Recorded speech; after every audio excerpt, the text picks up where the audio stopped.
한 나라의 대통령이 새벽에 자택에서 잠을 자다가 미군 특수부대에게 납치당했습니다. 헬리콥터가 수도 상공을 뒤덮었고 폭발음이 7차례나 울려 퍼졌죠. 체포된 대통령은 군함에 실려 미국으로 압송됐고 지금 이 순간 뉴욕 법정으로 향하고 있습니다. 영화 같은 이야기가 아닙니다. 바로 어제 2026년 1월 3일 베네수엘라에서 실제로 벌어진 일이에요. 세계 최대 석유 매장량을 보유한 나라의 대통령이 외국 군대에 의해 생포됐다는 겁니다. 트럼프는 아주 훌륭한 작전이었다고 자화자찬했지만 전 세계는 충격에 빠졌죠. 대체 베네수엘라에서 무슨 일이 벌어진 걸까요? 그리고 미국은 왜 주권 국가의 대통령을 납치하는 초강수를 둔 걸까요? 오늘은 베네수엘라가 어떻게 천국에서 지옥으로 추락했고 왜 미국이 이 나라를 폭격했는지 그 충격적인 이야기를 해보겠습니다. 1970년대에서 1980년대 베네수엘라는 남미에서 가장 부유한 나라였습니다. 세계 최대 석유 매장량 덕분에 오일머니가 쏟아져 들어왔거든요. 당시 베네수엘라 사람들은 주말마다 마이애미로 쇼핑을 다녔고 중산층도 해외여행을 자유롭게 즐겼어요. 수도 카라카스는 마천루가 즐비했고 거리에는 최신형 자동차들이 넘쳐났죠. 석유 수출로 벌어들인 돈이 국가 재정의 95%를 차지했습니다. 정부는 이 돈으로 교육과 의료에 투자했고 국민들의 삶은 계속 나아졌어요. 남미의 다른 나라들이 경제 위기로 허덕일 때도 베네수엘라만큼은 안정적이었죠. 하지만 이 풍요로움 뒤에는 심각한 문제가 숨어 있었습니다. 경제가 오직 석유에만 의존했고 제조업이나 농업은 거의 발전하지 못했거든요. 1998년 모든 것을 바꿔놓을 인물이 등장합니다. 바로 우고 차베스였죠. 전직 군인 출신인 그는 가난한 자들을 위한 혁명을 외치며 대통령에 당선됐어요. 그의 공약은 단순했습니다. 석유로 벌어들인 돈을 부자들이 아닌 가난한 국민들에게 나눠주겠다는 거였죠. 당시 베네수엘라는 빈부격차가 심각했고 국민의 상당수가 빈곤층이었기 때문에 차베스의 메시지는 폭발적인 지지를 받았습니다. 차베스는 집권하자마자 대대적인 복지 정책을 펼쳤습니다. 무료 의료, 무료 교육, 식량 배급, 주택 지원까지 석유돈을 마구 뿌렸어요. 처음에는 효과가 있었죠. 빈곤율이 떨어지고 문맹률이 낮아졌으며 국민들은 차베스를 영웅처럼 떠받들었습니다. 하지만 이 모든 게 석유 가격이 높을 때만 가능한 일이었거든요. 차베스는 미래를 위한 저축은 하지 않고 들어오는 돈을 전부 써버렸습니다. 더 큰 문제는 차베스가 경제 시스템 자체를 망가뜨렸다는 겁니다. 그는 수많은 기업들을 국유화했고 가격 통제를 실시했으며 외환을 정부가 독점했어요. 민간 기업들은 하나둘씩 문을 닫았고 외국 투자는 끊겼죠. 농업도 붕괴했습니다. 차베스가 대농장을 몰수해서 지지자들에게 나눠줬는데 농사 기술이 없는 사람들이 땅을 받으니 생산량이 폭락한 겁니다. 2013년 차베스가 암으로 사망합니다. 그의 뒤를 이어 부통령이었던 니콜라스 마두로가 대통령이 됐어요. 마두로는 전직 버스 기사 출신으로 차베스와는 달리 카리스마도 없고 경제 지식도 부족했습니다. 그런데 운이 나빴던 게 마두로가 집권한 직후 국제 석유 가격이 폭락했거든요. 배럴당 100달러가 넘던 유가가 30달러대로 떨어졌죠. 석유 수입에 95% 의존하던 베네수엘라 경제는 그대로 무너졌습니다. 국가 재정이 바닥났고 복지 예산을 지급할 수 없게 됐어요. 마두로는 어떻게 했을까요? 돈을 찍어냈습니다. 중앙은행에 명령해서 화폐를 무한정 발행한 거죠. 그 결과는 참혹했습니다. 100만%를 넘는 초인플레이션이 발생했어요. 100만% 인플레이션이 무슨 뜻인지 아시나요? 아침에 빵 한 개가 1000볼리바르였다면 저녁에는 1000볼리바르가 된다는 겁니다. 사람들은 돈을 받자마자 물건을 사러 뛰어갔어요. 몇 시간만 지나도 돈의 가치가 사라지니까요. 마트에서는 가격표를 하루에도 몇 번씩 바꿨고 사람들은 돈다발을 들고 다녔습니다. 휴지보다 돈이 더 싸졌다는 농담이 나올 정도였죠. 정부는 화폐 개혁을 5번이나 했습니다. 0을 3개 없애고 또 없애고 계속 없앴어요. 볼리바르에서 볼리바르 푸에르테로, 다시 볼리바르 소베라노로, 그리고 볼리바르 디지털로 바꿨죠. 하지만 아무 소용이 없었습니다. 화폐 개혁을 할 때마다 몇 달 안 가서 다시 인플레이션이 폭발했거든요. 근본적인 문제는 돈을 계속 찍어내는 거였는데 그걸 멈추지 않았으니까요. 경제는 완전히 붕괴했습니다. GDP가 2013년 대비 75% 증발했어요. 이게 어느 정도냐면 전쟁도 겪지 않았는데 대공황보다 더 심한 경제 파탄이 온 겁니다. 기업들은 파산했고 공장들은 문을 닫았으며 실업률은 50%를 넘어섰죠. 전기도 수도도 제대로 공급되지 않았습니다. 국민들의 삶은 지옥 그 자체였습니다. 슈퍼마켓에서 식료품이 동났어요. 밀가루, 쌀, 식용유, 고기 같은 기본 식재료를 구할 수 없었죠. 사람들은 새벽부터 줄을 서서 몇 시간씩 기다렸지만 대부분 빈손으로 돌아가야 했습니다. 정부가 배급하는 식량 상자도 한 달에 한 번 올까 말까 했고 그나마도 양이 턱없이 부족했어요.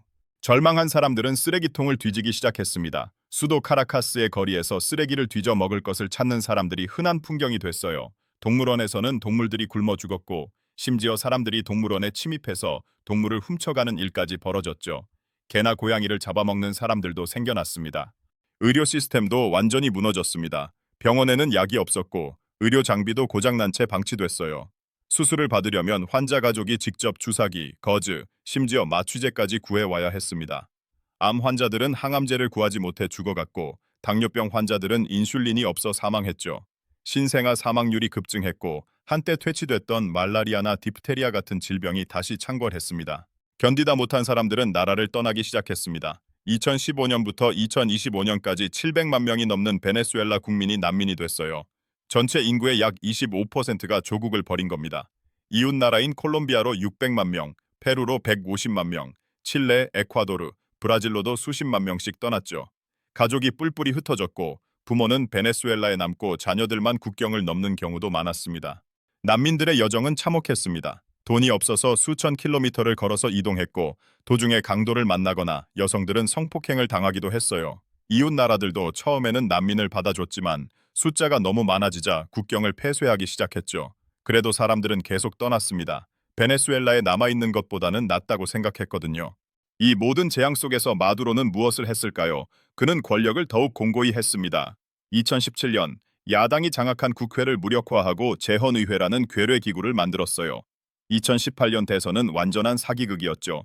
야당 후보들은 투옥되거나 출마 금지됐고 마두로에게 투표하지 않으면 식량 배급을 끊겠다고 협박했습니다. 언론을 탄압하고 반대파를 체포했으며 시위대에게는 총을 쏘았습니다. 2017년 시위 때만 130명이 넘는 사람들이 사망했어요. 인권단체들은 베네수엘라에서 자행되는 고문과 초법적 처형을 고발했지만 마두로는 아랑곳하지 않았죠. 오히려 비밀 경찰 조직을 만들어 반체제 인사들을 잡아들였습니다. 그리고 2024년 7월 또다시 대선이 치러졌습니다. 이번에는 야당이 단일 후보를 내세웠어요. 에드문도 곤살레스 우르티아였죠. 출구 조사와 개표 결과를 보면 곤살레스가 압도적으로 승리했습니다. 야당은 67%를 득표했다고 주장했고 독립적인 여론조사 기관들도 야당 승리를 예측했어요. 국민들은 환호했습니다. 드디어 마두로 독재가 끝났다고 생각했죠. 하지만 선거관리위원회는 마두로가 51%를 득표해 승리했다고 발표했습니다. 아무런 증거도 제시하지 않은 채 말이에요.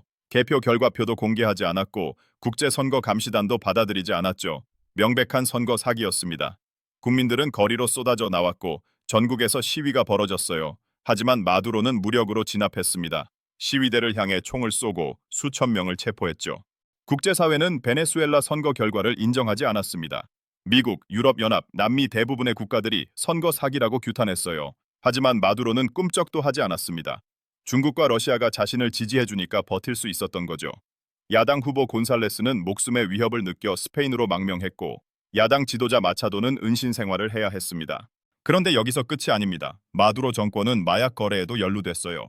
2020년 미국은 마두로를 마약 테러 혐의로 기소했습니다. 미국 법무부는 마두로가 콜롬비아 게릴라 조직과 손잡고 코카인을 미국으로 밀반출했다고 밝혔죠. 실제로 미국 마약 단속국은 마두로와 연관된 코카인 30톤을 압수했고 그중 7톤은 마두로가 직접 관여한 것으로 드러났습니다. 베네수엘라는 사실상 마약 국가가 됐습니다. 콜롬비아의 마약 카르텔들이 베네수엘라를 경유지로 사용했고 정부 고위 관리들이 이를 묵인하거나 직접 개입했어요. 베네수엘라의 군부와 정보기관이 마약 밀매에 연루됐다는 증거가 계속 나왔죠.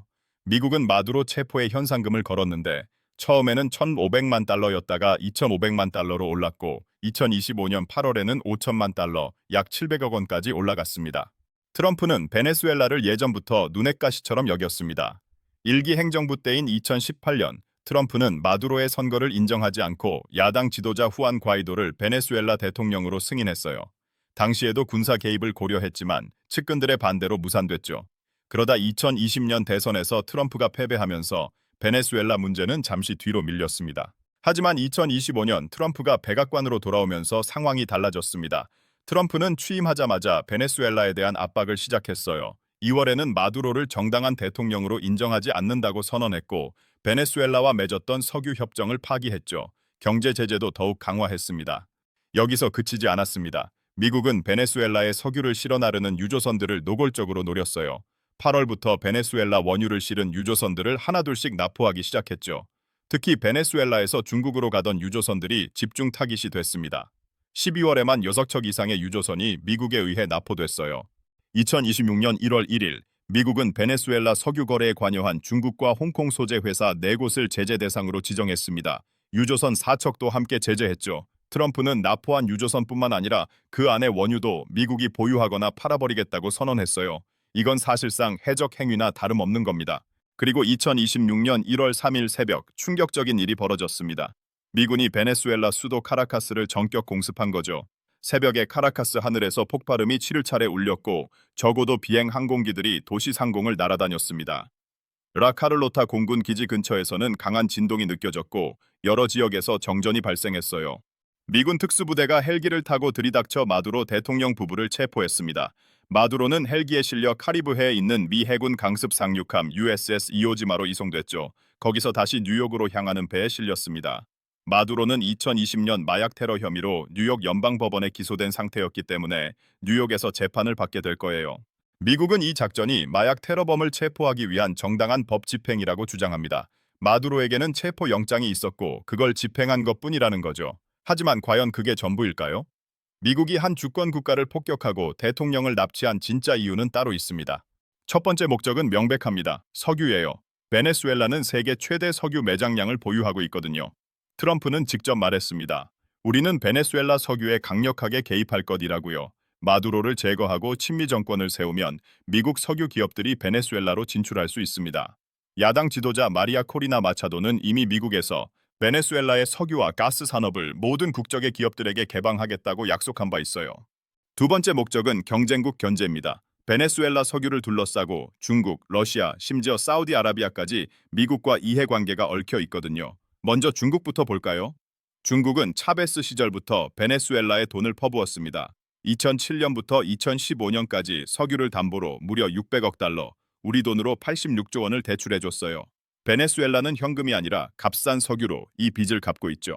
결과가 어땠을까요? 베네수엘라 원유 수출의 거의 80%가 중국으로 향했습니다. 하루 60만 배럴 이상이 중국 배에 실려갔어요. 중국 입장에서는 대박이었죠. 중동 의존도를 낮추면서 안정적으로 석유를 확보했고 남미에서 영향력까지 키웠으니까요. 마두로가 아무리 국제사회에서 욕을 먹어도 버틸 수 있었던 이유가 바로 중국의 지원 덕분이었습니다. 그런데 러시아도 빼놓을 수 없습니다. 러시아 국영 석유회사 로스네프트는 2019년 미국 제재 이후에도 베네수엘라 유전 사업에서 지분을 유지하고 확대했어요. 베네수엘라 석유 산업에 러시아 자본이 깊숙이 들어와 있는 겁니다. 푸틴은 마두로를 전략적 동반자라고 불렀고 무기도 팔아줬죠. 미국 입장에서는 자기 뒷마당에 중국과 러시아가 진을 치고 있는 꼴이었습니다.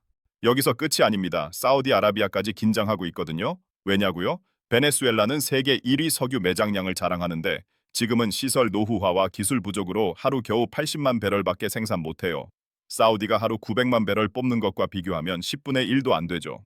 하지만 만약 미국 기업들이 들어가서 베네수엘라 유전을 본격적으로 개발하면 어떻게 될까요? 생산량이 폭발적으로 늘어날 겁니다. 그렇게 되면 국제 유가가 떨어지고 사우디가 오펙을 통해 행사하던 유가 통제력이 약화되죠. 사우디는 생산량을 조절해서 유가를 원하는 수준으로 유지해 왔는데 베네수엘라가 마구 석유를 쏟아내면 그게 불가능해집니다.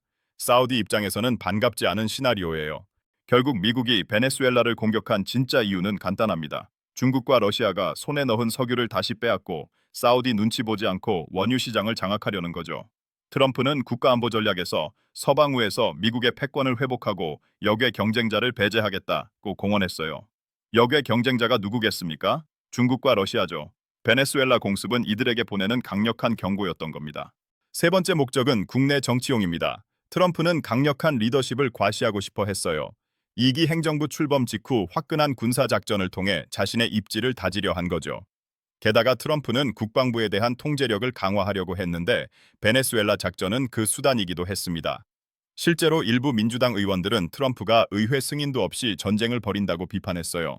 베네수엘라는 당연히 격렬하게 반발했습니다. 베네수엘라 국방부는 이를 제국주의적 침공이라고 규정하고 정훈과 민병대에 총동원령을 내렸어요. 유엔 안보리에 미국을 제소하겠다고 밝혔죠. 콜롬비아 대통령도 유엔에 베네수엘라가 공격받고 있다고 경고했습니다. 국제사회의 반응은 엇갈렸습니다. 미국의 동맹국들은 대부분 침묵했어요. 공개적으로 지지하지도 반대하지도 않았죠. 하지만 중국과 러시아는 강력하게 미국을 비난했습니다.